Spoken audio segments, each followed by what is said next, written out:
Anyone else stressed about filing their taxes? God, they're the worst. Last thing you probably want to worry about is also filling out your census forms. Sure, you won't get money back from the government for doing it, but your community might. We'll explain on this week's breakdown.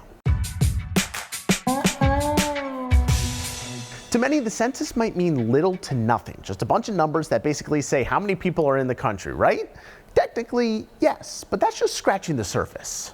This really does matter, and it's not just, it's hard to make it exciting, but it's important.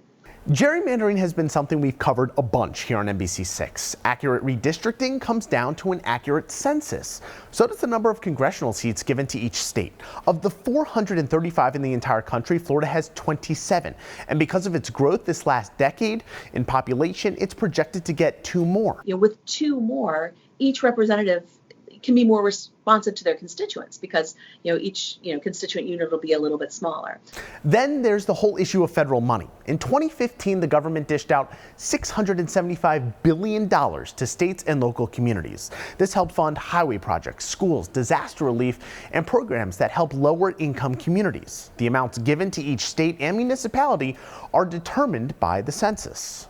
Before you know it, it'll be $1 trillion, I'm sure. That's a lot of money that gets spread around for the benefit of our citizens. And if we don't know where they are, where the concentration is, it'll be misallocated. So last year, the Trump administration tried requiring people to list whether or not they're a U.S. citizen on their census forms, but it was quickly struck down in the Supreme Court. Diane says because the census is a snapshot of our entire country, it's important for every group, especially minorities, to fill them out accurately. That no one who doesn't need to have access to this information could have access to anyone's personally identifiable information. Mm-hmm. And the information is really important. It is one of the rare things that is nonpartisan. It is important to the entire country. And our system of government, indeed, our House of Representatives, is based on the census. National surveys, political polls, major business decisions like where a company should put a big distribution center, it is all heavily determined by the information gathered through the census. So sure, filling out the form might not seem all that appealing, but think about everything that data affects, and it just might. Now, if only I could say the same about doing those taxes. Hey, I'm Dan Grossman, and thanks for being with us on this week's Breakdown.